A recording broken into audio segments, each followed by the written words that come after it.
Praise lord పిల్లలందరూ ఎలా ఉన్నారు? మీరందరూ దేవుని కృపను బట్టి బాగున్నారని నేను నమ్ముచున్నాను.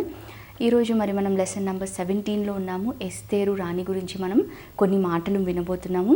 సో మనం లెసన్లోనికి వెళ్ళే ముందు బైబిల్ పోర్షన్, మెమరీ వర్స్ ఇంకా గురి ఏంటో విన్న తర్వాత మనము తెలుసుకుందాం. సో బైబిల్ పోర్షన్ వచ్చేసి ఎస్తేరు గ్రంథము 1, 2, 3 అధ్యాయాలు. నెక్స్ట్ మెమరీ వర్స్ వచ్చేసి యోహాను గ్రంథము 15వ అధ్యాయము 16వ వచనం చదివి వినిపిస్తాను. మీరు నన్ను ఏర్పరచుకొనలేదు, మీరు నా పేరట తండ్రిని ఏమి అడుగుదురో అది ఆయన మీకు అనుగ్రహించున్నట్లు మీరు వెళ్ళి ఫలించుటకును మీ ఫలము నిలిచి ఉండుటకును నేను మిమ్మును ఏర్పరచుకొని నియమించి తిని. ఇంగ్లీష్లో చదువుతాను. John 15th chapter and 16th verse. You did not choose me, but I chose you and appointed you that you should go and bear fruit, and that your fruit should remain, that whatever you ask the Father in my name, he may give you. ఇప్పుడు మనం గురి ఏంటో విందాము. So దేవుడు మన యందు సంతోషించిన ఎడల మనం ఊహించని ఎత్తైన స్థలములలో దేవుడు మనని నిలపగలుగుతాడని మనం తెలుసుకోవచ్చు. ఇంకా సెకండ్ పాయింట్ వచ్చేసి మన తల్లిదండ్రులను ఇంకా పెద్దలను గౌరవించడం ఎంత ముఖ్యమో ఈ లెసన్లో మనం ఆ విషయం మనం నేర్చుకోబోతున్నాం. సో లెసన్లోకి వెళ్ళే ముందు మనం లాస్ట్ వీక్ ఏదైతే విన్నామో దానియేలు పార్ట్ 2 ఒక్కసారి మనం రివైజ్ చేసుకొని ఎస్తేరు రాణి గురించి మనం విందాము. సో మనం నెబుకద్నెజర్ రాజుకు వచ్చిన కళ గురించి స్టార్టింగ్లో మనం విన్నాం కదా, ఒక చెట్టు గురించి వచ్చింది. సో అతను గర్వించిన కారణాన్ని బట్టి అతని రాజ్యము అతని యుద్ధ నుంచి తీసివేయబడుతుంది, బబులోను రాజ్యం తీసివేయబడుతుందని చెప్పేసి దేవుడు అతనికి ఒక కళ ద్వారా వివరించాడు. అది దానియేలే దానికి అర్థం చెప్పినట్టు మనం చూసాం కదా. అతని తర్వాత బెల్షజరు అతని కుమారుడే రాజు అయ్యి నెబుకద్నెజర్ లాగానే అతను గర్వించాడు. తన గర్వాన్ని బట్టి దేవుడు అతను విందు చేసే సమయంలో మెనే టేకెలు ఫార్సీన్ అని చేతి రాతతో ఒక తీర్పుని తీర్చాడు ఆ రోజు కదా. మనం చూస్తే నిన్ను దేవుడు త్రాసులో తూచగా నువ్వు తక్కువగా కనిపించావు, ఇంకా నీ రాజ్యం నీ యుద్ధ నుంచి తీసివేయబడుతుందని చెప్పి దేవుడు అతనితో చెప్తాడు. ఇది కూడా దానియేలే మళ్ళీ ఇంటర్ప్రెట్ చేసినట్టు అర్థం చెప్పినట్టు మనం చూస్తాం. ఆ రాత్రి అతను చంపివేయబడి మాదీలు పారసీకులు ఆ రాజ్యాన్ని పూర్తిగా ఆక్రమించుకుంటారు. దర్యావేషు తర్వాత రాజు అయినట్టు మనం చూస్తాం కదా. తర్వాత ఏమవుతుంది, దానియేలును దర్యావేషు రాజు చాలా ఎత్తైన స్థలములో ఉంచడం కొందరికి నచ్చగా అతనిని ఇరుకులో పెట్టి సింహపు బోన్లో వేసి అంతా ఒక ప్లాన్ వేసుకుంటారు. మనం విన్నాం కదా, యెహోవా దేవుణ్ణి ప్రార్థన చేసిన ఒక కారణాన్ని బట్టి అతడు సింహపు బోన్లో వేయబడతాడు. తర్వాత మనం చూస్తాము దేవుడు ఆ రాత్రి అద్భుతంగా తన దేవదూతలను పంపించి సింహపు నోళ్లను మూపించినట్టు మనం విన్నాం కదా. తర్వాత ఒక మంచి ప్రవచించే ఒక ప్రవక్త అని కూడా మనం చూస్తాము. దేవుని రాజ్యం గురించి, పునరుద్ధానం గురించి ప్రవచించిన ఒక గొప్ప ప్రవక్త దానియేలు గురించి మనము విన్నాం. సో ఈరోజు మనం లెసన్లోకి వెళ్దాం. ఎస్తేరు రాణి గురించి కొన్ని మాటలు విందాము. సో లాస్ట్ లెసన్లో మనం విన్నట్టు ఈ మాదీయులు పారసీకులు అంటే పర్షియన్స్ వచ్చి ఈ బబులోను రాజ్యాన్ని పూర్తిగా ఆక్రమించుకున్నారు కదా. సో దర్యావేషు రాజు అయినట్టు మనం చూస్తాం. తర్వాత అహష్వరోషు అనే ఒక రాజు కూడా ఏలుతాడనమాట. ఈయన ఏలుబడిలో జరిగే సంఘటనలే ఇప్పుడు మనం వినబోతున్నాము. అయితే ఈ అహష్వరోషు రాజు ఏలుబడి చేసే ఆ రాజ్యంలో 127 సంస్థానములు ఉండేవంట. 127 ప్రావిన్సెస్. ఈ 127 సంస్థానంలో మనం చూస్తే మనం ఇప్పుడు ఉంటున్న ఇండియా దేశం నుంచి ఐథియోపియా దేశం, కూషు దేశం అని అంటారు, అంటే ఆఫ్రికాలో ఉండే ఇథోపియా దేశం, అంటే ఇండియా నుంచి ఈ ఆఫ్రికా వరకు 127 సంస్థానములకు ఈయన రాజుగా ఉండి ఏలుబడి చేసిన వాడంట. సో మనము ఈ గ్రంథంలో మనం మొత్తం బైబిల్ గ్రంథంలో మనం చూస్తే ఇండియా ఒక పేరు ఎస్తేరు ఒక గ్రంథంలో రాయబడి ఉంటుంది. మొదటి అధ్యాయం మొదటి వచనంలోనే మీరు చదివి చూడండి, ఇండియా అని పేరు మనకి కనిపిస్తుంది. సో ఈ రాజుకు రాణిలాగా భార్యలాగా యూదురాలైన ఎస్తేరు అవుతుందన్నమాట. అది ఎలాగో మనం ఇప్పుడు ముందు లెసన్లో మనము విందాము. అయితే రాజు అహష్వరోషు ఏలుబడిలో 3వ సంవత్సరంలో ఒక గొప్ప విందుని ఏర్పాటు చేస్తాడనమాట. రాజు తన గొప్పతనాన్ని చూపించుకోవడానికి ఒక మంచి విందుని ఏర్పాటు చేసినప్పుడు చాలామంది వచ్చి చాలా ఆనందంగా ఉంటారు ఆ విందులో. సో ఉన్నప్పుడు ఏమనిపిస్తుందంటే ఒక వారం రోజులు చివరిగా అతను చాలా పెద్ద విందు ఏర్పాటు చేసినప్పుడు ఆఖరి రోజున తన భార్యగు వష్టిని అతను అందరికీ చూపించాలనుకుంటాడనమాట. సో ఈ రాజు ఒక భార్య పేరు వష్టి అనమాట. సో తినను అందరికీ చూపించాలనుకుంటాడు, ఎందుకంటే తిను చాలా అందంగా ఉంటుందన్నమాట. చూపించాలనుకున్నప్పుడు తనకి ఈ మాట చెప్పినప్పుడు తను తృణీకరిస్తుందన్నమాట. రాజాజ్ఞను నేను రాను అని చెప్పేసి అన్నప్పుడు రాజుకి చాలా కోపం వచ్చేస్తుంది. రాణి విషయంలో కోపం వచ్చి అక్కడున్న అధిపతులను పిలిపించి ఈ రాణి విషయంలో మనం ఏం చేద్దాం అన్నప్పుడు వారు అంటారు తనని రాణి యొక్క స్థానం నుంచి తప్పించేసేయాలి అని చెప్తారనమాట. ఎందుకంటే ఇలా రాణి రాజుకు లోబడలేదని ఇతరుల స్త్రీలు విని వాళ్ళ భర్తలకు కూడా లోబడకుండా ఉంటారని చెప్పి ఒక సలహా వారు ఇచ్చినప్పుడు రాజుకు ఈ విషయం చాలా మంచిగా అనిపించి కరెక్ట్ అనిపించి రాణి యొక్క వష్టిని తన స్థానం నుంచి తప్పించేస్తారనమాట. తప్పించేసిన కొన్ని రోజుల తర్వాత రాజుకి ఎప్పుడైతే కోపం చల్లారుతుందో అక్కడ తన దగ్గర ఉన్న కొంతమంది వెళ్ళి రాజుకి చెప్తారనమాట, ఇప్పుడు మీకు ఒక రాణిని మనము ఎన్నుకోవడానికి ఈ రాజ్యంలో ఉండే అందమైన కన్యకలను కొంతమందిని సిద్ధపరచాలి అని చెప్పినప్పుడు రాజు ఈ మాటకు ఒప్పుకుంటాడనమాట. ఒప్పుకున్నప్పుడు మనం చూస్తే ఈ రాజు షూషాను ఒక పట్టణంలో ఏలుబడి చేస్తుంటాడనమాట. అక్కడి నుంచి ఏలుబడి చేస్తుంటాడనమాట. సో ఈ షూషాను అనే ఈ ప్రాంతంలో మొర్దెఖాయి అనే ఒక అతను పని చేస్తూ ఉండేవాడనమాట. ఈ మొర్దెఖాయి ఎవరు అని చెప్పేసి ఇప్పుడు మనం విందాము. ఈయనకు యూదుడు అనమాట. ఇప్పుడు యూదుడు అనగానే మనకు అర్థమైపోవాలి, యెరూషలేములో నివసిస్తున్న ఇశ్రాయేలీలను బబులోను రాజు నెబుకద్నెజర్ వచ్చి చెరపట్టి తీసుకొని వెళ్ళాడు కదా. ఇది మనం ఎక్కడ విన్నాం, మొన్న దానియేలు లెసన్లో మనం విన్నాం కదా. కొంతమందిని అతను చెరపట్టి జ్ఞానవంతులను తీసుకెళ్ళాడు. సో ఈ గుంపులో మొర్దెఖాయి కూడా ఉన్నాడనమాట. సో ఈయన ఇశ్రాయేలీలే, కానీ ఈ బబులోను రాజు ఎప్పుడైతే వచ్చి చెరపట్టాడో ఈయన ఇప్పుడు ఈ బబులోను రాజ్యంలో ఉన్నాడు. అంటే ఇప్పుడు ఇది మాదీయులు, పారసీకులు, పర్షియన్స్ ఆక్యుపై చేసుకున్నారు కాబట్టి ఈయన ఇప్పుడు షూషాను పట్టణంలో ఆయన పని చేస్తున్నాడు. ఆ ప్యాలెస్లో పని చేస్తూ ఉండే ఒక యూదుడు అని చెప్పేసి మనం మొర్దెఖాయి గురించి వినొచ్చు. సో ఈయన చూస్తే ఒక బెన్యామీనుడు, యాయీరు వంశస్థుడు అని చెప్పేసి ఈయన గురించి బైబిల్లో రాసి ఉంది.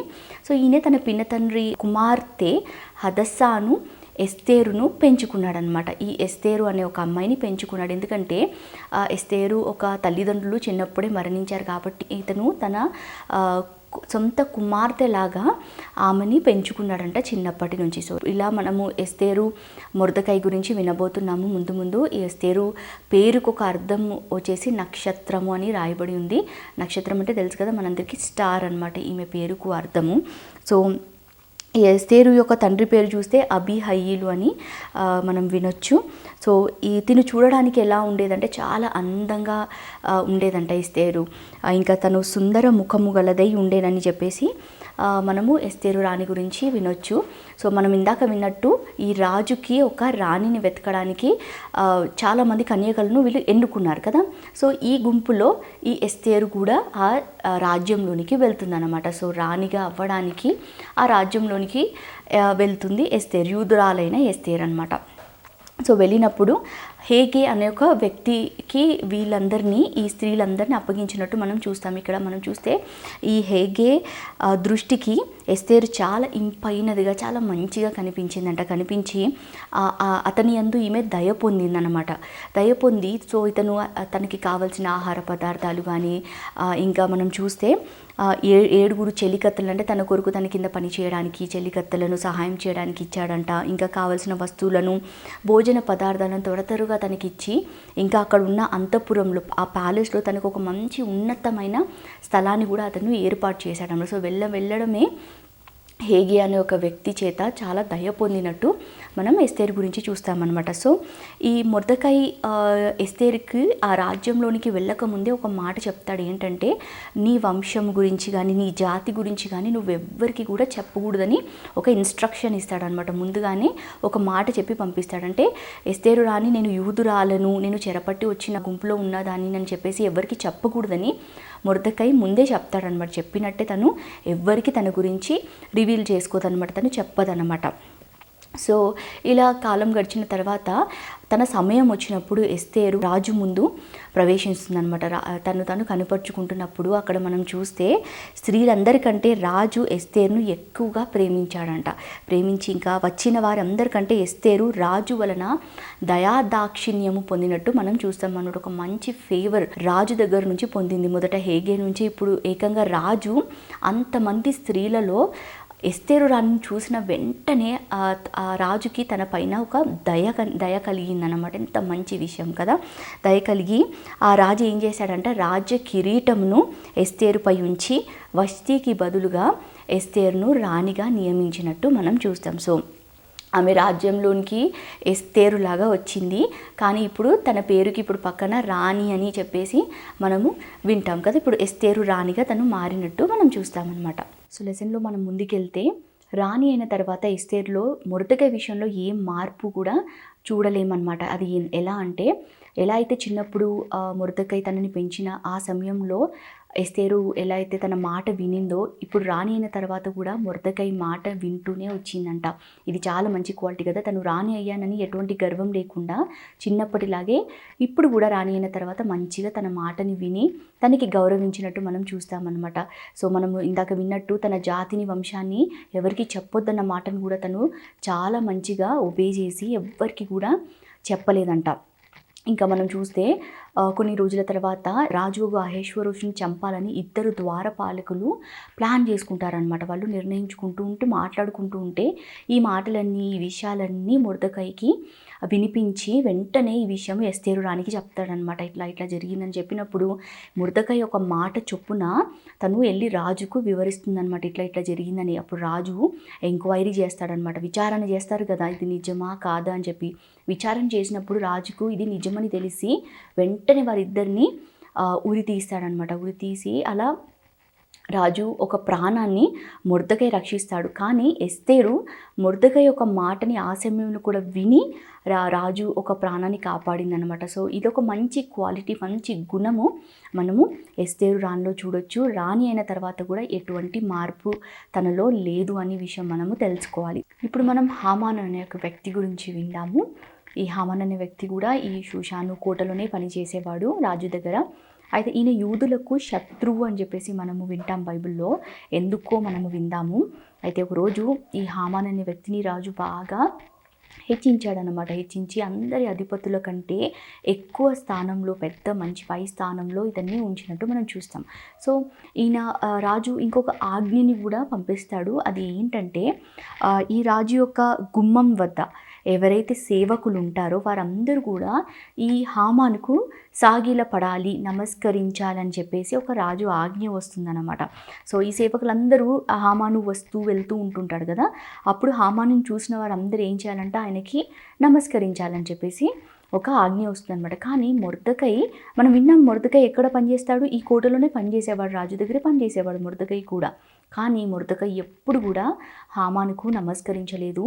ఎందుకు అని అడిగితే అతను నేను యూదుడు అని చెప్పేసి చెప్తాడనమాట. యూదుడు అంటే ఇశ్రాయేలీలు ప్రజలే కదా. ఇశ్రాయేల్ ప్రజలు ఎందుకు ఎవరికి మొక్కరు అని అడిగితే చెప్తారు వాళ్ళు, మేము దేవుడికి తప్ప, యెహోవా దేవుడికి తప్ప మేము ఎవ్వరికి కూడా సాగిలపడం. ఏ మనిషికి కానీ, ఏ విగ్రహానికి, ఏ మట్టి బొమ్మకి, చెక్క బొమ్మకి ఎవ్వరికి కూడా మేము సాగిలపడము. ఎందుకంటే వాటిలో జీవం లేదు, అవి జీవం లేనివి. నిజమైన దేవుడు యెహోవా దేవుడు, ఆయనకే మేము సాగిలపడతాము అని చెప్పేసి వారు చెప్తారనమాట. సో ఈ మొర్దెకైకి కూడా అదే రోషం అనమాట.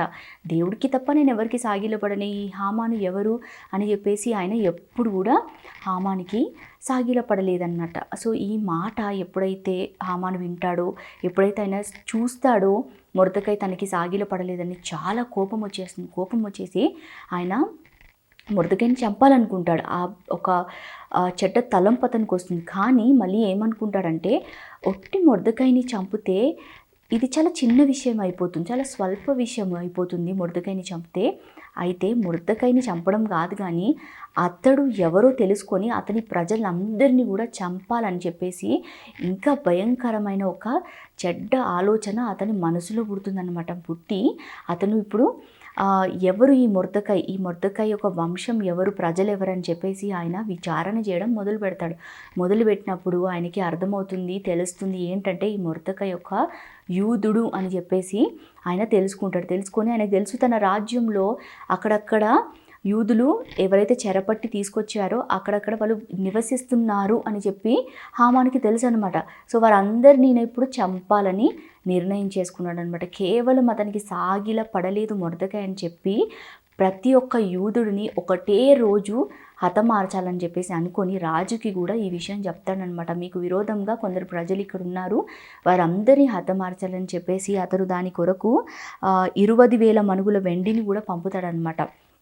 పంపినప్పుడు రాజుకి కూడా ఈ మాట సమ్మతమవుతుంది. ఆయన ఒప్పుకొని నీకెలా అనిపిస్తే అలాగే చేయని చెప్పి హామానికి పూర్తి అధికారం ఇచ్చినప్పుడు మనం చూస్తాం అక్కడ ఆదారు అని 12వ నెల, వీరికి 12వ నెల పేరు ఆదారు అనమాట. సో ఈ నెలలో 13వ దినమందు యూదులందరినీ చంపేయాలని చెప్పి రాజు చేత ఒక ఆజ్ఞని ఈ హామాను తెప్పిస్తాడనమాట. తెప్పించి అతను ఇప్పుడు చాలా ఆనందంగా ఉన్నాడు, యూదులందరినీ చంపబోతున్నానని చెప్పేసి. సో ఇప్పుడు మనం చూస్తే ఈ యూదులు అయిన ప్రజలు ఎక్కడెక్కడైతే వ్యాపించి ఉన్నారో వారందరి లోపల ఒక భయంకరమైన భయము ఆ రోజు వచ్చిందనమాట. ఎందుకంటే రాజు ఒక ఆజ్ఞ వచ్చేసింది, మమ్మల్ని అందరినీ హతమార్చాలని చెప్పేసి ఒక భయం వాళ్ళందరిలో మొదలైనట్టు మనం చూస్తామన్నమాట. సో ఇప్పుడు దేవుడు ఎంతో ప్రేమగా ఎన్నుకున్న ప్రజలను ఈ హామాను చేతిలో దేవుడు పడనిస్తాడా? పడనీయుడు కదా. అద్భుతంగా దేవుడు కాపాడతాడు. అది ఎలాగో మనము పార్ట్ 2లో మనము వినబోతున్నాం అనమాట. సో ఇంతవరకే ఈ లెసన్. నెక్స్ట్ పార్ట్ 2లో మనం ఇంకా వివరంగా దేవుడు ఎట్లా తన బాహుబలాన్ని చాపి ఎట్లా ఈ అద్భుతంగా ఈ యూదులైన వారిని విడిపించాడో మనము వినబోతున్నాం. సో ఈ లెసన్ మీ అందరికీ అర్థమైందని నేను అనుకుంటున్నాను. సో ముఖ్యంగా మనం ఈ లెసన్ ద్వారా ఏం నేర్చుకోబోతున్నామని ఒక 2 పాయింట్స్ మనం డిస్కస్ చేసుకొని లెసన్ని ముగిద్దాము. ఫస్ట్ మనం చూస్తే ఎస్తేరు రాణికి దొరికిన ఆ కటాక్షము, ఆ కృప గురించి మనం విందాము. మొదట వెళ్ళగానే హేగే అనే వ్యక్తి ద్వారా తను దయ పొందింది కదా. తర్వాత రాజు దగ్గర కూడా దయాదాక్షిణ్యం పొందినట్టు మనం చూస్తాం. అందరి స్త్రీలలో రాజు ఎస్తేరు రాణిని ఎంతగానో ప్రేమించినట్టు మనం చూస్తాం. ఇదంతా దేవుడు తనకి అనుగ్రహించిన ఒక కృప కదా. అయినప్పటికీ రాణి అయిన తర్వాత ఎస్తేరులో ఎలాంటి మార్పు రాలేదని మనం విన్నాం కదా. మొర్దెకై విషయంలో ఎంత వినయము, ఎంత విధేయత కలిగి చిన్నప్పుడు ఎలా ఒబే చేసిందో, ఎలా విధేయత చూపించిందో, రాణి అయిన తర్వాత కూడా తనలో ఏ మార్పు రాలేదని చెప్పేసి మనం విన్నాం. ఇది ఒక మంచి గుణం అని చెప్పేసి మనం నేర్చుకోవచ్చు. సో దేవుడు కూడా మనలో ఇలాంటి తగ్గింపు స్వభావము ఉండాలని చెప్పేసి మనం కోరుకుంటున్నాడనమాట. సో దేవుని కృపని, మేలును మనం పొందుకొని కొన్నిసార్లు మనం మంచి మంచి స్థానాలలో ఉంటాం కదా. మన కుటుంబంలోనైనా మనలోనైనా దేవుని మేలుని చాలామంది మనం పొందుకుంటాం. కానీ కొన్ని రోజుల తర్వాత మనం అది మర్చిపోతాం. దేవుణ్ణి మర్చిపోతాం, ఇంకా మనకి సహాయం చేసిన వారిని కూడా మనం మర్చిపోతుంటాం. కానీ ఇలాంటి గుణం దేవుడు మనలో ఉండాలని కోరుకోడు. కానీ ఎల్లప్పుడూ దేవుడు చేసిన మేలును, ఉపకారములను మనం గుర్తు చేసుకుంటూ ఆయనకి కృతజ్ఞతాస్తుతులు చెల్లిస్తూ, ఇంకా మనకు సహాయం చేసిన వారిని కూడా మనం జ్ఞాపకం చేసుకుంటూ వారికి కృతజ్ఞత చెల్లిస్తూ ఉండాలన్నమాట. మనం విన్నట్టు మొర్దెకైని ఎంతగా గౌరవించింది కదా. తన నిజమైన తండ్రి కాకపోయినా తనని పెంచుకున్నందుకు ఎంతో విధేయత చూపించినట్టు మనం కూడా మనల్ని కష్టపడి పెంచుతున్న మన తల్లిదండ్రులు కూడా మనం ఇదే విధేయత చూపించాలని దేవుడు మన నుంచి ఈరోజు కోరుకుంటున్నాడు. ఈ విషయము జ్ఞాపకం ఉంచుకోవాలి. సో మనం ఇప్పుడు సెకండ్ పాయింట్లో చూస్తే మొర్దెకై చూపించిన ప్రత్యేకత గురించి మనం విందాం.